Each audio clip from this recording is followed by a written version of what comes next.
এই আমরা একটু সময় ওয়েট করি যাতে সৈন্যরা জয়েন করতে পারে। 3 দিকে ব্যাটারি।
আচ্ছা, কথা কি যায় শোনা? হচ্ছে শোনা? জি ভাইয়া, আপনি অডিবল। হ্যালো। হ্যাঁ, হ্যালো, হ্যাঁ। আচ্ছা, আমরা তাইলে স্টার্ট করতে পারি আস্তে আস্তে ধীরে ধীরে। অন্যরা জয়েন করতে থাকতে থাকতে।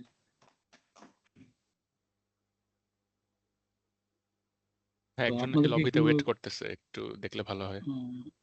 লবিতে না, জয়েন করে দিচ্ছি তো, কেউ তো লবিতে নাই।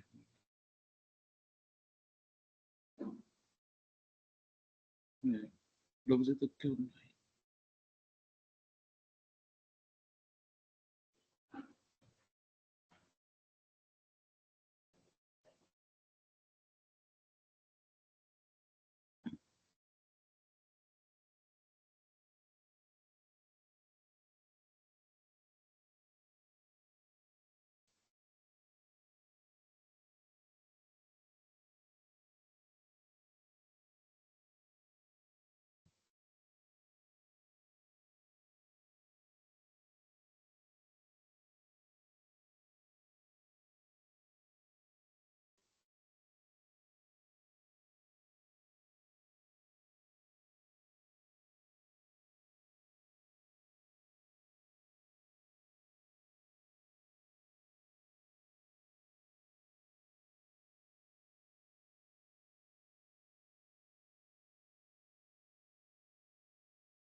আচ্ছা, আমরা তাহলে স্টার্ট করি। তো আপনাদের কেমন চলতেছে প্রজেক্ট প্রজেক্ট প্রোগ্রেস বা যেটা বলি?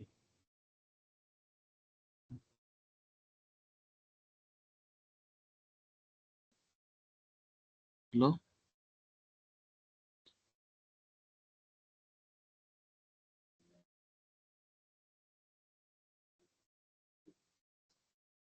হ্যালো, কথা কি শোনা যায়? হ্যালো। জি ভাই, হ্যাঁ, কথা শোনা যাচ্ছে। হ্যাঁ। আমার দুজন আচ্ছা, টিমমেট আর কি বলতেছে ওরা ওয়েটিং এ, বাট মানে জয়েন করতে পারতেছে না যাক। কোনো কারণ। আচ্ছা, মিটিং লিঙ্ক একটা ডিসকর্ডে দিছি, তো ওইটাতে বলেন জয়েন করতে। আচ্ছা ওয়েট ডিসকর্ডের বলতেছি। পাইথনের চ্যানেলে হ্যাঁ হ্যাঁ, পাই। আচ্ছা ঠিক আছে। মেবি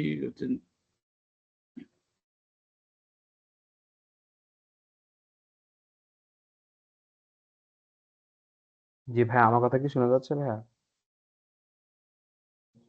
হ্যাঁ, এটা হচ্ছে শোনো। ভাইয়া আমাদের তো পার্টিকুলারলি আপনি ডিরেক্ট আমাদের মিটার করেন। সো আচ্ছা, আমাদের প্রজেক্টে আমরা এখন ফ্রন্ট এন্ডের কাজটা করতেছি। মোটামুটি ইউআই এর একটা মকআপ বানানো হয়েছে। ওটা মকআপ ওয়াইজ আমরা মিলে ফ্রন্ট এন্ডের কাজটা করতেছি।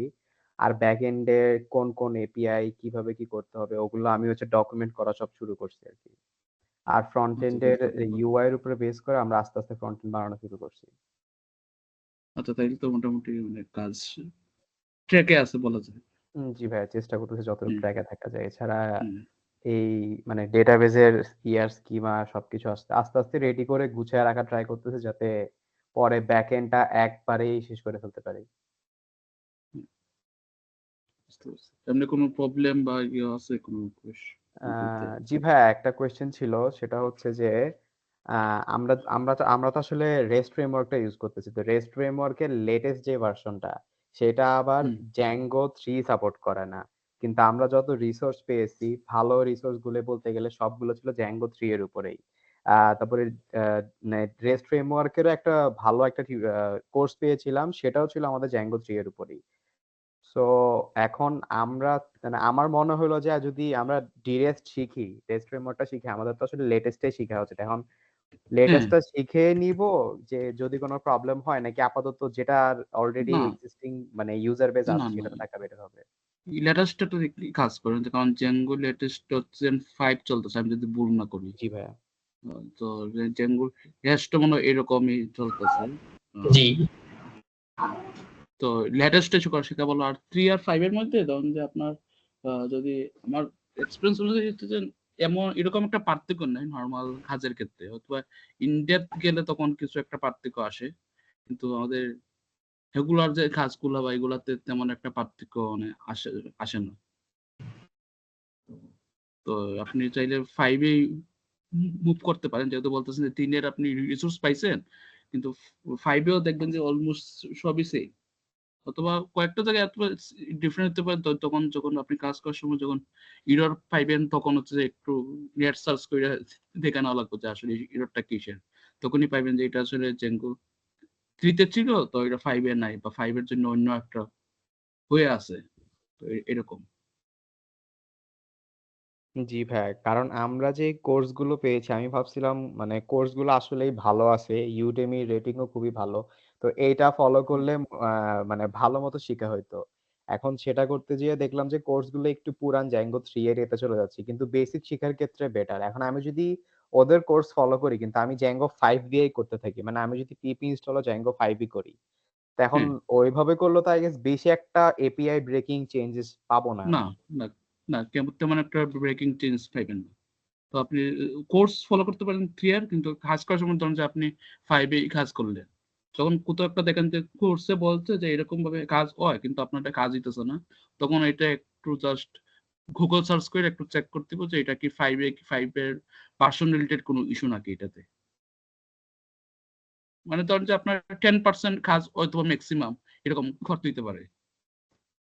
জি ভাই। মানে অতটা ডিফার করতেছে না। আর আরেকটা জিনিস যেটা ছিল আই গেস ওটা মনে হয় Django 3 থেকেই Django asynchronously কাজ করত। কারণ যেটা ফার্স্ট এপিআই হুম, সবচেয়ে বড় সেলিং পয়েন্ট ছিল, সেটা Django তে ইনিশিয়ালি ছিল না। বাট এখন তো Django 3 এর asynchronous সব ফাংশন কি Django 5 এও সিমিলার নাকি এটা আরো বেটার, মানে অনেক ডিফারেন্স আছে? সিমিলারই মোটামুটি সব, মোটামুটি ম্যাক্সিমাম সিমিলার। আমি জাস্ট একটা জায়গায় আমি ডিফারেন্স পেয়েছিলাম, একটা হচ্ছে জেঙ্গোর যে ওয়ারএম ইউজ করার ক্ষেত্রে একটা ফাংশন ডেপ্রিকেট হয়েছিল, আর বাকি সব কিছু হচ্ছে সিমিলার ছিল। ডেপ্রিকেটেড কোনটা, মানে এটা কি ওআরএম এর জন্য? হ্যাঁ হ্যাঁ, ওয়ারএম এর মানে একটা মেথড, হ্যাঁ, ডিস্টিং মেথড যেটা তাদের মাইস্কুল এর জন্য। এরকম একটা মেথড মানুষের মনে নাই, জাস্ট পাইছিলাম এই একটাই আমি পাইছিলাম, এখন পাইছি এখন পর্যন্ত, যেটা হচ্ছে মানে এরকম হয়েছে। আচ্ছা, রাশেদ ভাই কি, রিশাদ ভাই কি কিছু বলবেন? ওয়েলকাম ভাই। জি ভাই, আমি আমি পিপ ইনস্টলিক সি এর মেম্বার। আমার সরি, এখন আমরা হ্যালো, হ্যাঁ বলেন ভাই বলেন। আমি হচ্ছে টিম পিপ ইনস্টল সি এর মেম্বার। হ্যাঁ। আমরা তো হচ্ছে পাইথন স্ট্যাকেরই। তো এখন কথা হচ্ছে যে আমরা ব্যাক এন্ডে পাইথনের জ্যাঙ্গো রেস্ট এপিআই দিয়ে কাজ করব, আর ফ্রন্ট এন্ডে হচ্ছে যে রিঅ্যাক্ট জেএস দিয়ে কাজ করব। এখন ফ্রন্ট এন্ড তো তাহলে জাভা স্ট্যাকের হয়ে গেল, এটা কোনো প্রবলেম হবে? আই থিঙ্ক এটা প্রবলেম হইব না তো, প্রবলেম হইব না, কারণ ফ্রন্ট এন্ড তো আপনার অন্যান্য স্ট্যাকই করতে হইব আর কি। তা এটা হচ্ছে যেহেতু তো মানে এটা ওয়ান কাইন্ড অফ ধরেন যে আপনার ম্যানেজমেন্ট রিলেটেড, তো এটা মেবি আই থিঙ্ক ইয়েতে একবার জেনারেল কি বলে আমাদের ডিসকর্ডের যে কমন ফোরাম বা এগুলাতে আছে, কমন জেনারেল বা কমন ফোরামে একটা পোস্ট দিয়া জাস্ট জানাইলে বেটার হয়, কারণ এইটা হচ্ছে পার্সোনালি আমার টিমের অনেকে জিজ্ঞেস করছিলেন, তো আমি আর মানে পরে আর ইয়ে করা হয় নাই জি ম্যানেজ করা ভাইয়া, হয় নাই। মানে আমি এর আগে তানিমুল ভাইয়াদের সবার সাথে আরেকটা মিটিং হয়েছিল, তো ওইখানে জিজ্ঞেস করেছিলাম, তো বলছে যে হ্যাঁ, বিকজ হুম, তোমরা যদি মানে করাই লাগে জ্যাঙ্গো দিয়ে, তাহলে তো আর কোনো উপায় নাই। জ্যাঙ্গোতে তো আমরা পুরা হ্যাঁ ফ্রন্ট এন্ড অত ভালো, জ্যাঙ্গোর যে টেমপ্লেটিং আছে, টেমপ্লেটিং বেশি একটা ভালো ফ্রন্ট এন্ড বানানো যাবে না। তার জন্য আমাদের সেটাই। যদি অন্য কমপ্লেক্স হয় সমস্যা নাই, ওইটা ম্যাটার করবে না। বাট আমাদের জন্য মানে ফ্রন্ট এন্ডের ইউআইটা আপাতত তেমন ডিপলি দেখা হবে না, ওইটা আমাদের জন্য সেকেন্ডারি। আমাদের ব্যাক এন্ডের হ্যাঁ, কোডটাই আমাদের মেইনলি দেখা হবে। exactly, মানে আমাদের তো ফ্রন্ট এন্ডের উপর এত একটা পার্টি দেওয়া হইব না, জাস্ট ব্যাক এন্ডের ওটাই কি আই থিঙ্ক করা যাইব, কিন্তু মানে এটাই তো বা হচ্ছে আপনার হচ্ছে কি বলবো, অ্যাসেসমেন্টে কি আসবো না, অ্যাসেসমেন্ট বা যেটা বলেন যে ইয়তে মানে মার্কিং বা ইয়তে কি আসবো না তো।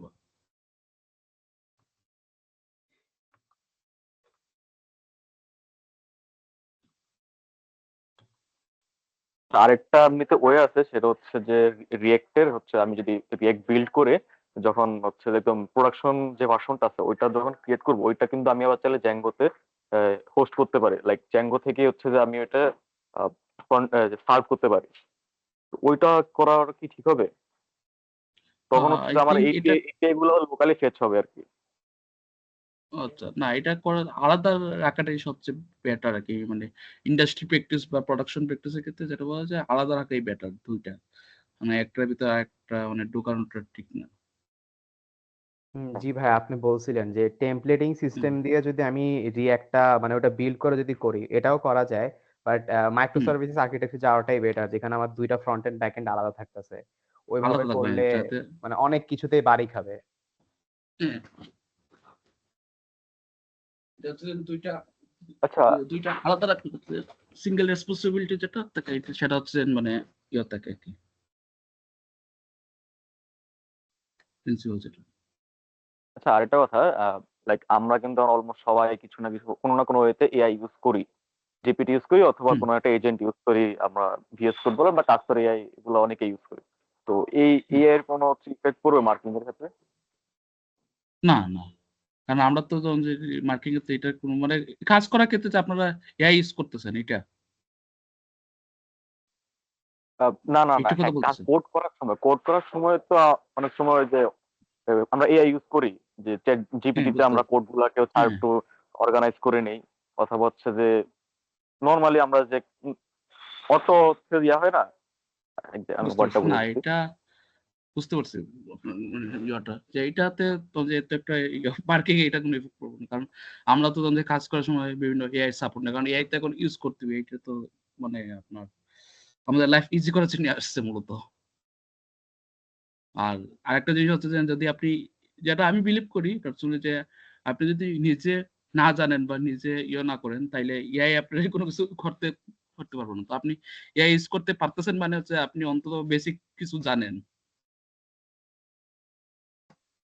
এই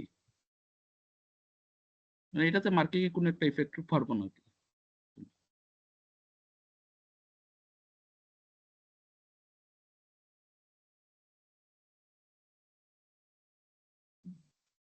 আচ্ছা, আরেকটা এই কথা হচ্ছে সেটা যে হ্যাঁ, বল। আমরা ডাটাবেজে ডিজাইনের ক্ষেত্রে মানে একজন থাকবে ইউজার আর একটা থাকবে হচ্ছে যদি অ্যাডমিন থাকে। তো আমরা তো সবাইকে ওই সেম ইউজারের ক্ষেত্রে সেম ইউজার ইয়াতে এন্টিটির মধ্যে রেখেই আমরা ওইখানে জাস্ট একটা রোল ইয়া sorry, আচ্ছা, একটা রোল নামক অ্যাকশন দিয়ে ওইখানে ইউজার অথবা হচ্ছে যে অ্যাডমিন এরকম রোল ভাগ করে দিতে পারে। এটা কি প্রপার হয় নাকি আলাদা আলাদা এন্টিটি ক্রিয়েট করে একটা অ্যাডমিনের জন্য আর একটা ইউজারের জন্য করা উচিত না হবে? কোনটা করা বেটার? না না, বেটার হচ্ছে যে এই একটা এন্ট্রি থাকবে যে ইউজার, আর আরেকটা হচ্ছে যে রুল নামে ধরেন যে আরেকটা থাকতে পারে যে এন্টিটি। তো এই রুল এন্টিটির সঙ্গে ইউজার এন্টিটির মানে ওয়ান টু মেনি, সরি, এরকমই ওয়ান টু মেনি রিলেশনশিপ থাকবে, মানে যেটা হচ্ছে কি একদম মানে রুল বেসড আর্কিটেকচার, যেটা রুল পারমিশন বেসড, যেটা ওকে এটা এরকম, এটা হ্যাঁ করা হ্যাঁ, রোল সবচেয়ে মানে পারমিশন বেস। ফ্লেক্সিবল। এটা হচ্ছে করা সবচেয়ে ফ্লেক্সিবল, তখন আপনি ইচ্ছা মতো আপনার রুল ইন ফিউচারে অ্যাড করতে পারবেন। আর আরেকটা হচ্ছে যে যদি আপনার মনে হয় যে না আমার ফিউচারের রুল আর এরকম আসবো না, তখন হচ্ছে যে জেঙ্গো যেটা করে যে is super admin, is staff, এরকম কয়েকটা কলাম দিয়া ম্যানেজ করে হ্যাঁ হ্যাঁ, তো কিছু। সুপার অ্যাডমিনের ক্ষেত্রে তো রোল নামে একটা ইয়া থাকেই। তো হ্যাঁ ওইখানে মানে সুপার অ্যাডমিন থাকে আবার নর্মাল। হ্যাঁ কলাম থাকে আর কি, একটা মানে কলাম বলতে হ্যাঁ হ্যাঁ এন্টিটির ফিল্ড, তারপরে অ্যাট্রিবিউট এরকম। তো সবচেয়ে বেটার হ্যাঁ, হচ্ছে বাট যে আলাদা টেবিলে করা। আচ্ছা, বুঝতে পারছি। কিছু বলতেছিলেন? আর কিছু বলতেছিলেন নাকি? আমি ইন্টারাপ্ট করছিলাম। না না না, ঠিক আছে। আচ্ছা। একটা কথা ছিল যে ওআরএমটা, জ্যাঙ্গোর যে ওআরএম, হুম। আমি ওআরএম করা আমার যদি লার্জ স্কেলে আমি ক্রিয়েট করি এটা, যে আমার ইউজার ইন ফিউচার অনেক বেশি হলে তখন হচ্ছে ওআরএমটা হয়তো ওরকমভাবে সাপোর্ট দিবেন না। তো আমি কি র যে এসকিউএল কোড লেখা উচিত হবে নাকি ওআরএমটা ইউজ করা প্রোডাকশনের জন্য বেটার? ওয়ারএমটা ইউজ করা বেটার ইন এ সেন্স যে মেনটেনেবিলিটিটা ওয়ারএম এর বেশি। কারণ র এসকিউএল যেটা, এটা হচ্ছে যে মানে আপনার কি বলবো, উম, মানে যখন কোডটা মেনটেন করতে হবে বা যখন আপনি থাকবেন না, আরেকজন যখন আসবো, তখন তার একটু মানে বুঝতে কষ্ট হবে বা হইব এরকম। এটার জন্য হচ্ছে ওয়ারএমটা ইউজ করা বেটার। আর যারা বললেন যে মানে কুইরি কমপ্লেক্সিটি অনেক সময় বেশি হয়ে যায় বা হয়ে যায় যে লার্জ স্কেলে ডাটা হ্যান্ডেল করা যায় না। তো এসব ক্ষেত্রে হয় কি যে আপনার ওয়ারএম এর কোন একটা ওয়ারএম তো একটা স্টেজ পর্যন্ত আপনার কাজ করতে পারে। তো ওই পর্যন্ত বুঝতে হচ্ছে আমার ওয়ারএমটা কিরকম কুইরি এক্সিকিউট করতেছে। তো এটার উপর বেস করে রাখি যে আমার মানে পার্টিকুলার কেসে আমরা চাই এসকিউএল এ চাইতে পারি। আর আরেকটা জিনিস হচ্ছে যে মানে যেটা হচ্ছে ইন্ডাস্ট্রি, আমি ভার্সিটি লাইফে এটা জিনিস শিখি না, ইন্ডাস্ট্রিতে এই শিখছি সত্যি কথা বলতে। যেটা সেটা হচ্ছে যে মানে আমরা যখন ডাটাবেস ডিজাইন করি তখন আমরা হচ্ছে অনেক সময় চিন্তা করি যে রাইট অপারেশনের ক্ষেত্রে যাতে ফার্স্ট ইজিলি হয় বা কি হয় ডাটা রাখা ইজি হয়, কিন্তু আমরা এটা চিন্তা করি না যে আমরা যখন ডাটা ফেস করবো, অনেক ইউজার যখন আসবো বা অনেক লার্জ স্কেল প্রজেক্টটা, তখন আমরা ডাটা কিভাবে করবো, ক্যাট করবো।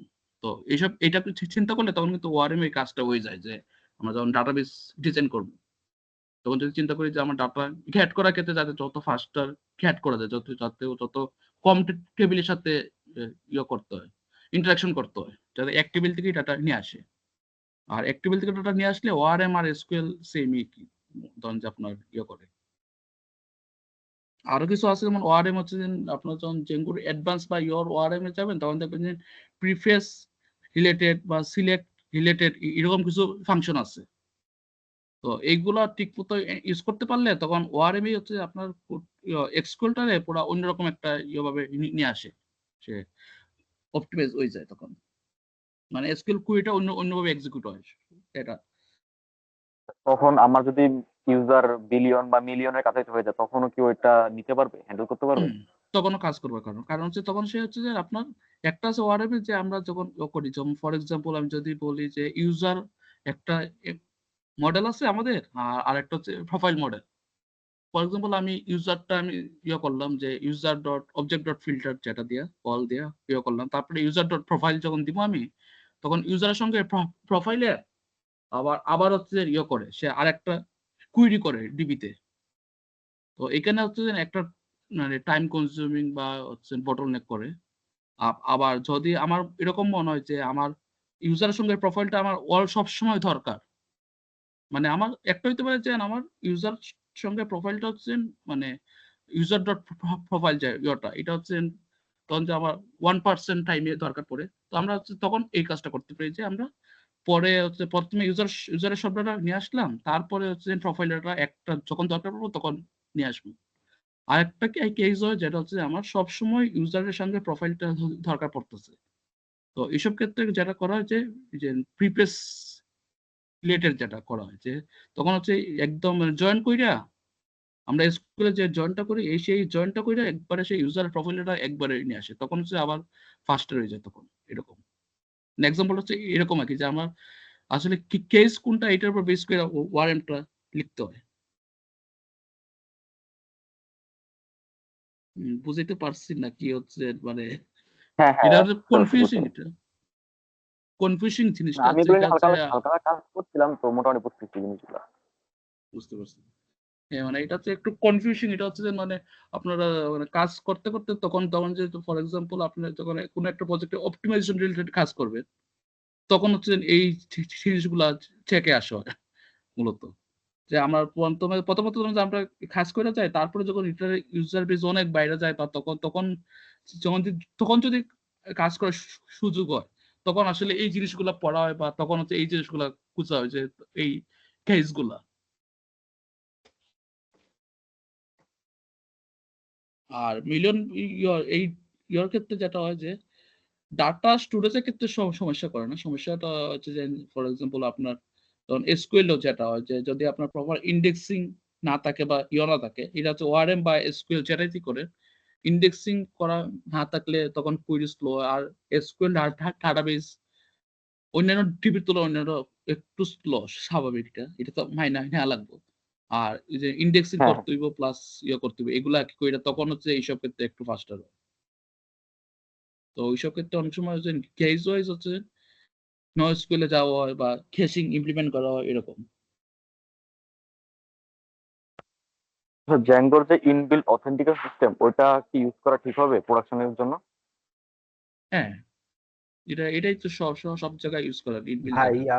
ভাই আরেকটা কোয়েশ্চেন ছিল, আপনি যে বললেন হ্যাঁ যে ইন্ডেক্সিং করার কথা, হ্যাঁ ইন্ডেক্সিং কি আমাদেরই ব্যাকএন্ড পাইথন কোড দিয়ে করতে হবে নাকি এটা আমাদের ডেটাবেসে যায় করতে হবে? না না, পাইথন কোড দেওয়া মডেলে যখন আপনারা মাইগ্রেশন লেখেন তখন হচ্ছে ইন্ডেক্স কোন কোন ফিল্ডের পর ইন্ডেক্স হইব, তো এইগুলো হচ্ছে অ্যাড করে দেওয়া যায় মডেলের ভিতরে। মডেলের তো তখন মডেল থেকে হচ্ছে যেটা মাইগ্রেশনে যায়, মাইগ্রেশন থেকে হচ্ছে ডিবিতে ইন্ডেক্সিংটা হয়। আচ্ছা, মানে ওটা মানে আমি মাইগ্রেশন থেকেই করে দিতে পারবো, বাট আমি চাইলে তো ডেটাবেসেও ওটা করতে পারি। হ্যাঁ, ডেটাবেসে করতে পারেন, কিন্তু ডেটাবেসে করাটা হচ্ছে মডার্ন সিস্টেমে কি ভালো না, কারণ হচ্ছে মডার্ন সিস্টেমে এখন হচ্ছে ডেটাবেসের কপিটাই হচ্ছে কুড ফার্স্ট অ্যাপ্রোচ মানে ফলো করা হয়। যে আমি আগে ডিবির কুডটা করবো, দেন এটার থেকে ডিবি হইব ক্রিয়েট। আর আগে যেটা করা হইতো এটা হচ্ছে ডিবি ফার্স্ট, মানে আমি আগে যে ডাটাবেস আগে হ্যাঁ, বানামো, মানে জি ভাই। ডিবি ইঞ্জিনে ঢুকার পর ডিবি বানামো, তারপরে হচ্ছে যে আমি কুডটা করবো। আর এখন করা হচ্ছে যে আমার সবকিছু আমার কুডে থাকবো, যাতে এই কোড যদি আমি আরেকজনের দেওয়া দেই, সে যাতে এখান থেকে ডিডিবি অটোমেটিক তৈরি হয়ে যায়। জি ভাই, কারণ আমরা ইউনিভার্সিটিতে তো যত প্রজেক্ট করছি আমরা আগেই মোডলেস ডিবিটা বানাই ফেলছি, ডিবিটা পুরো স্কিমা বানায় পুরোটা ডিবি রেডি করে ওটা আমরা এসকিউএল দিয়ে ডিবি রেডি করে দেন হচ্ছে আমরা কোডের সাথে কানেক্ট করতাম। কোনো কিছু হ্যাঁ, ফরেন কি বানানো লাগলো তখনই করে নিতাম, বাট এখন হচ্ছে ডিবিতে যে করতাম। হ্যাঁ হ্যাঁ, মাইগ্রেশনে করতে হবে সব। হ্যাঁ, এটাই। তো এখন হচ্ছে যে এটা ফলো করা যায়, ফুড ফার্স্ট অ্যাপ্রোচটা ফলো করা যায় ফ্রেমওয়ার্ক গুলাতে, যে আমার ফুডে সব কিছু থাকতো, আমার ডিবি তা অটোমেটিক হইব ক্রিয়েট। আর আপনারা কে যেন একটা কি যেন বলতেছেন, আমি সেটা ভুলে গেছি।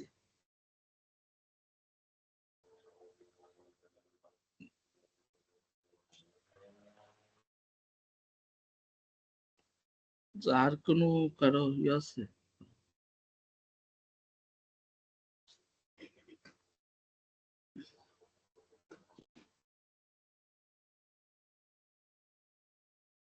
আচ্ছা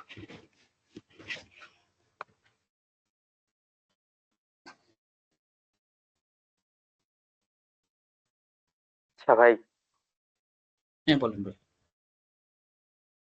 এই আমাদের হচ্ছে ব্যাক এন্ড জ্যাঙ্গো, বাট এখানে হচ্ছে আমরা হচ্ছে একটা মেশিন লার্নিং মডেল ইউজ করতেছি, কিন্তু হুম। এখন আমি যখন এটাকে ডিপ্লয় করতে যাব, তো ফ্রি হুম। হোস্ট যদি চিন্তা করি, রেন্ডারে আমি ট্রাই করছি, বাট যখনই হচ্ছে মডেলটা লোড নিচ্ছে, রেন্ডারটা হচ্ছে যেহেতু ওরা ফ্রি টায়ারে খুবই কম আমাকে র্যাম দিয়ে রাখে, তো যখন হুম। সে মডেলটা লোড হয় সাথে সাথে ব্যাকএন্ডটা ক্র্যাশ করে, মানে অ্যাপ লাইভে থাকে, সার্ভার লাইভে থাকে, বাট হচ্ছে গিয়ে ইন্টারনাল এরর হয়ে যায়, যেন বলো এটাকে প্রসেস কিল্ড হয়ে যায় এরকম কিছু। তো এখন আমি আচ্ছা খুঁজতেছি অল্টারনেটিভ এমন একটা ডেভেলপমেন্ট প্ল্যাটফর্ম যেটা ফ্রি বাট একটু বেশি আমাকে র্যাম দিবে, সো দ্যাট আমার মডেলটা লোড হয়, নাহলে তো আচ্ছা। ডেভেলপমেন্টে ঝামেলা হয়ে যাচ্ছে।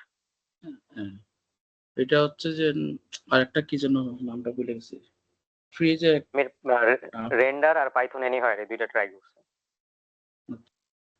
এটা না আরেকটা কি যেন আছে ফ্রি, আমি দেখে একটু দেখি। জি।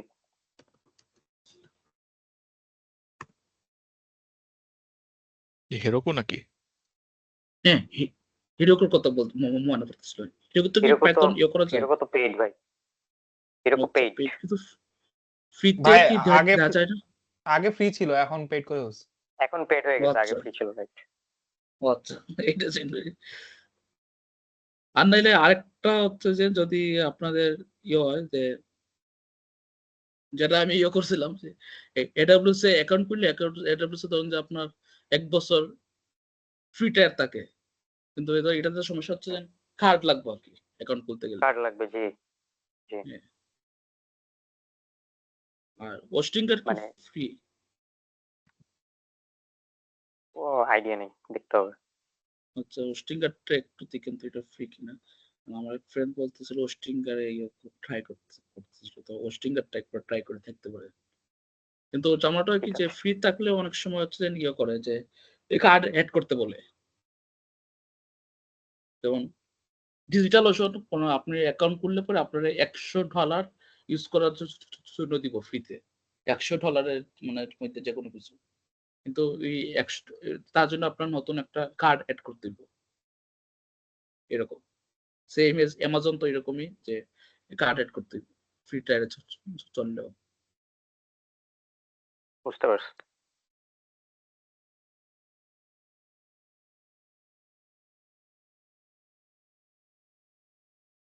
জানার জন্য আপনার তো ইয়েটা যেটা হচ্ছে মেশিন লার্নিং মডেলটা কি জেঙ্গোর ভিতরে রাখছেন নাকি আলাদা কোনো ইয়েতে রাখছেন? না, এটা হচ্ছে আলাদা করে তারপর জাস্ট এপিআই কল হচ্ছে জ্যাঙ্গোর থ্রুতে। এটাই কোন, হ্যাঁ এটাই করাটা বেটার যে এগুলো হচ্ছে আলাদা সিস্টেমে কারণ আলাদা না রাখলে ঝামেলা হচ্ছিল, মানে কমপ্লেক্স হয়ে যাচ্ছিল জিনিসটা। কমটা সিস্টেম, এটা আলাদা রাখাই বেটার। এই পার্টটা মেশিন লার্নিং পার্টটা যা এপিআই কল করে জাস্ট ইয়ে করবে। রাইট। হ্যাঁ, তাইলে কি মেশিন লার্নিং এর জন্য একটা ব্যাকএন্ড থাকবে, দেন আমার নরমাল অ্যাক্টিভিটি আর দুইটা ব্যাকএন্ড থাকবে তাহলে? হ্যাঁ এরকমই করাটা বেটার, সেফ কি সবচেয়ে, যে নর্মাল কাজ করার জন্য আলাদা একটা আর মেশিন লার্নিং এর জন্য আলাদা একটা, যে মানে সেপারেট করে ফেলা সবগুলো, মানে ওয়ান কাইন্ড অফ ধরতে পারেন যে মাইক্রো সার্ভিসের কনসেপ্ট টাইপের। আর আমি যদি ডেটাবেস ইউজ করি, ডেটাবেস কি এমন হয় যে আমি যে সার্ভারে আমার পাইথনটা মানে ব্যাকএন্ডটা হোস্ট করা, ওই সার্ভারে আরেকটা ডেটাবেস হোস্ট করা বেটার হবে, নাকি অন্য আরেকটা সার্ভিস থেকে ডেটাবেস আনা বেটার হবে, মানে সবকিছুই আলাদা রাখা? প্রোডাকশনের কথা চিন্তা করলে যেটা ওই ফলো করা, যেটা হচ্ছে যেমন আলাদা সার্ভিস রাখা ডিবির জন্য, ওই মানে অ্যাপ্লিকেশন সার্ভারে হচ্ছে ডিবি বা অন্য কিছু ইনস্টল করা হয় না এখন। অনেক সময় দেখা যায় যে ক্লায়েন্টের কস্ট বা কস্ট ইফেক্টিভের জন্য বা ডেভের ক্ষেত্রে, ডেভেলপমেন্টের ক্ষেত্রে যে আমরা ওই সার্ভারে ডিবিটা মানে ইনস্টল করে ফেলি। কিন্তু বেটার হচ্ছে যে আলাদা করা, তাইলে হচ্ছে আমার যেটা সুবিধা হয় যে আমার অটো মানে এটাতে যেটা সুবিধা, এটা হচ্ছে আমার যখন অটো স্কেল বা ইয়ে করতে গেলে তখন হচ্ছে যে যেমন আমার টিপি সার্ভারে অনেক ইয়ে পড়তে আছে লোড ডাটাবেসের উপর, তখন ডাটাবেস সার্ভারটা আমি জাস্ট অটো স্কেল করলেই আমার এনাফ। আবার ধরেন যে আমার অ্যাপ্লিকেশন নরমাল হয় কি যে আমার অ্যাপ্লিকেশন সার্ভারে অনেক পরে লোড, টিপি সার্ভারটা মানে ঠিকঠাক থাকে, তখন অ্যাপ্লিকেশন সার্ভারটা আমরা অটো স্কেল করে ফেললে তখন জাস্ট সবকিছু ঠিক হয়ে যায়। তো এইটার জন্য কি যে আলাদা করে ফেলে বেটার। আর মানে ডেভেলপমেন্ট বা কোস্টিং এর দিক দিয়ে আমরা অনেক সময় করি যে এক সার্ভারে সবকিছু ইনস্টল করে ফেলি, কিন্তু ওইটাতে আর অটো স্কেলিং বা করা যায় না। যে যেমন আমি যদি ভুল না বলি, এটা মনে ভার্টিক্যাল স্কেলিং বলে, তখন অরিজিনাল স্কেলিং মনে করতে হয়, যেটা হচ্ছে আমার পুরা টিভির সহ আলাদা ইনস্ট্যান্স আপ করতে হবে। তখন আবার যে ডাটাবেজের যে স্টেট থাকে, তখন ডাটাবেজে তো একটা স্টেট থাকে যে আমার ডাটাগুলো, তখন এটাতে একটা প্রবলেম হয়। আর অ্যাপ্লিকেশন সার্ভার তো ধরুন যে স্টেটলেস কোড গুলো, তো এগুলোতে ধরুন যে আপনার অটো স্কেল বা করলে এত একটা প্রবলেম হয় না, কিন্তু টিভি সার্ভার তো স্টেট থাকে মানে ডাটা গুলার একটা, তো এটাতে একটা প্রবলেম হয় বা অনেক এসএলফ হইতে হয় তখন।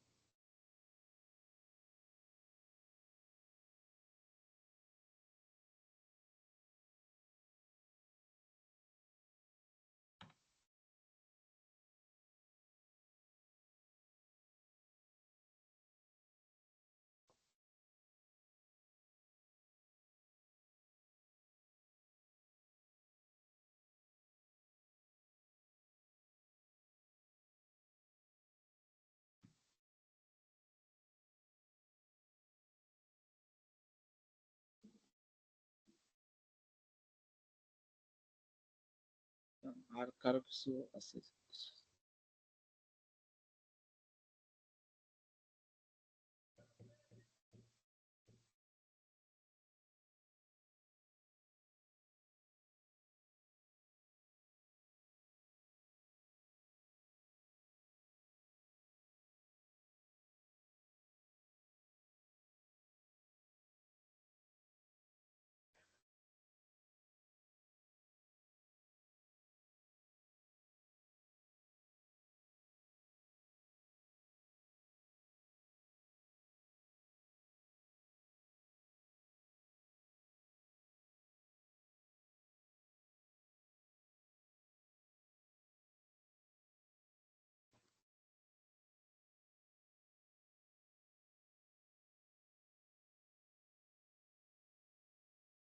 আর কারো কিছু জানার নাই?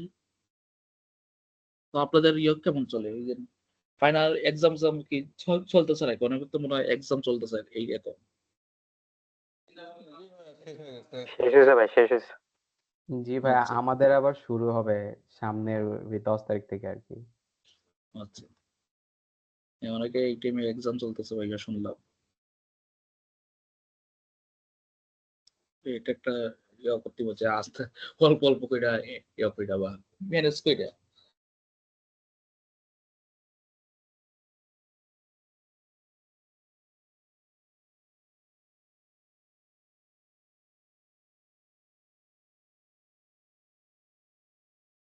এমনি আপনারা তো মনে হয় এখন মনে হয় আবার ওই যে ভার্সিটি যারা হচ্ছে ফাইনাল ইয়ার বা ওদের তো মনে হয় আবার পেপার বা এই ফাইনাল ইয়ার প্রজেক্ট যেটা এগুলো মনে হয় করতেছেন, তাই না? প্রজেক্ট থিসিস ভাই জি ভাই, এখানে শেষ এটা। হ্যাঁ, শেষ। জি, গতকাল। আচ্ছা আচ্ছা, তাই তো ঝামেলা শেষ।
আচ্ছা, আর কি কারো কোয়েশ্চেন আছে? নাইলে আমরা শেষ করতে পারি। ভাই আমাদের কি টিম মিটিং হবে 10টার দিকে? হ্যাঁ, শিওর, সমস্যা নেই। আচ্ছা, ঠিক আছে। 10টা বা 10:30টার দিকে মনে হয় বলছিলেন না? ওকে ভাই। আসসালামু আলাইকুম ভাই। Good evening. আল্লাহ আসসালামু আলাইকুম ভাই। আসসালামু আলাইকুম।